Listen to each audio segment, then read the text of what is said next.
Hold one second. I want to defer to the gentlemen who are on the outside edge of the table here, because you've had a minute to think about what we talked about and what everybody else has talked about. What's come to mind since we last talked about 58 minutes ago? Well, if you mean by education, stories, then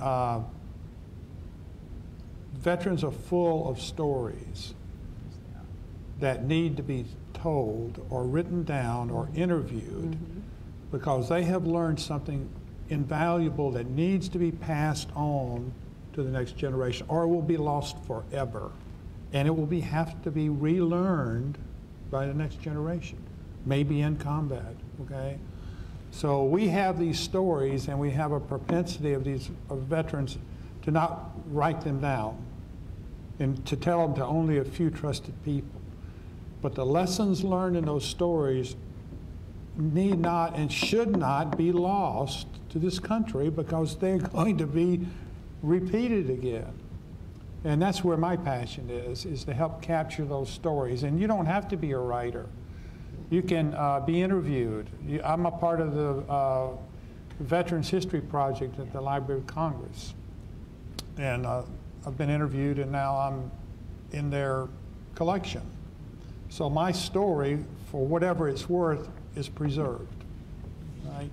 And we don't have enough veterans telling their story. I learned so much from my veterans group, real life, meaningful, important life lessons from their experiences. And they tell them to me, but they won't write them down.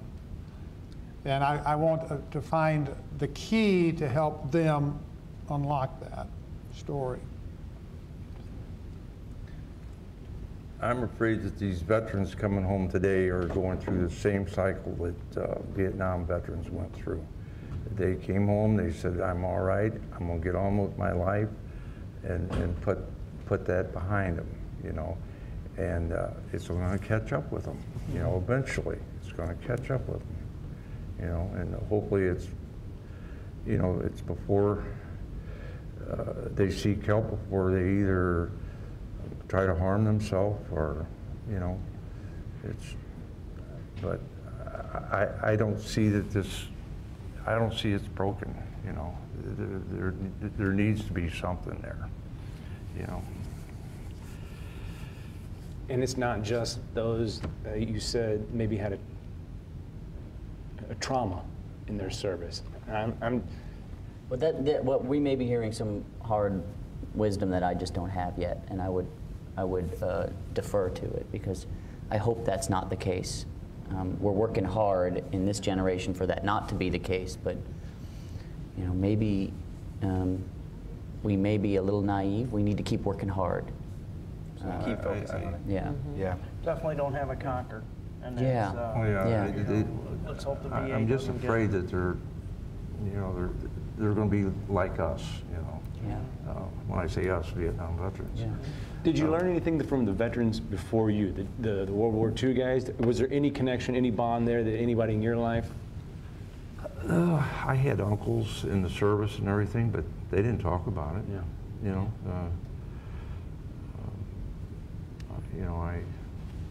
Anybody from the previous generation that you learned anything from? I have a great-grandfather who was a corporal a Confederate corporal in the 63rd Georgia Infantry, and my mother's great-grandfather was a cavalry major in Lee's Army of Northern Virginia.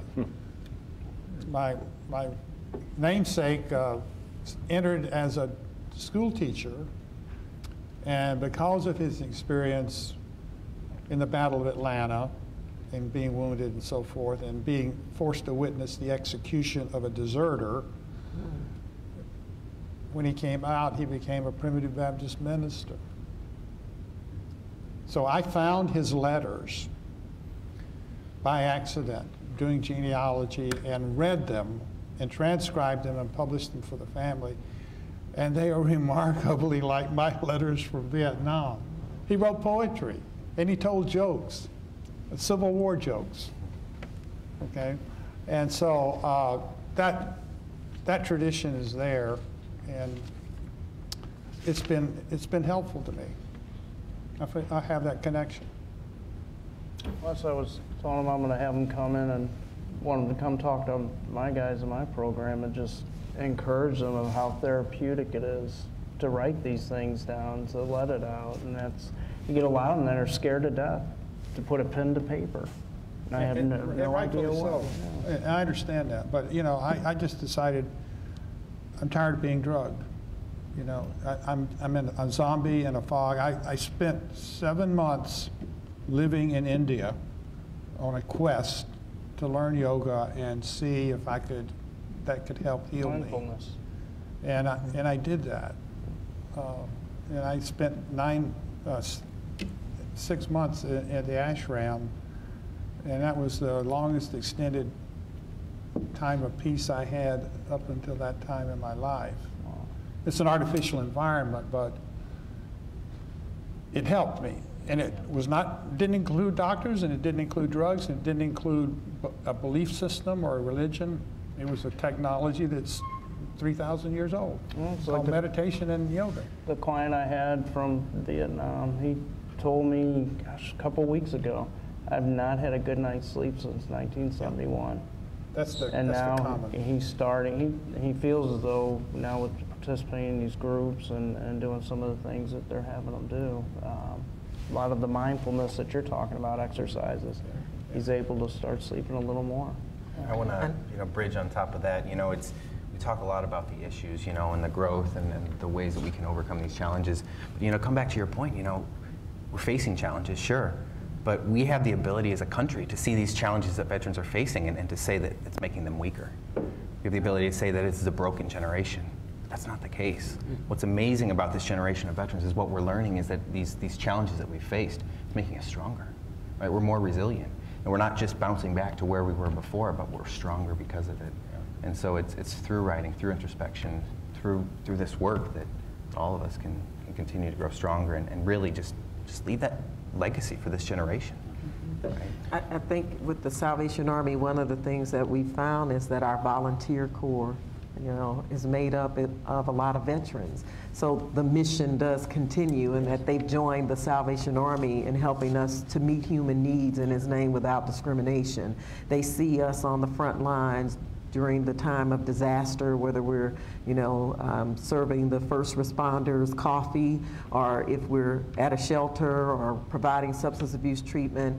And when we look at our volunteer corps, we have a strong veteran base that supports us in our mission. And so I echo what you say. It has made some of them very strong and given them purpose. And I look even at my husband, who, he comes to volunteer for the Salvation Army when I make him, yes. But he's also a volunteer coach and has spent his life from the time he was in the military to right now coaching girls basketball and helping them get scholarships to go to school and keeping them in positive activities and traveling out of the state and all that stuff. So veterans find a new mission and help us to build a stronger country, active duty and after their active service. So.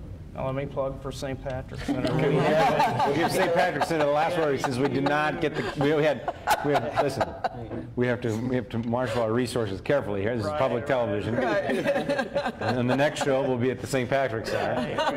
You got to come to Freedom Place. Freedom Place. But the Salvation Army and St. Patrick's Center have a very strong partnership.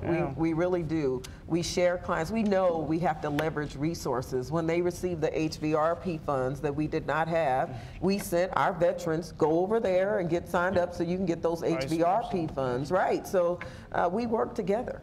We'll leave it there to let the crew go. Okay. We appreciate all your time. Thank you.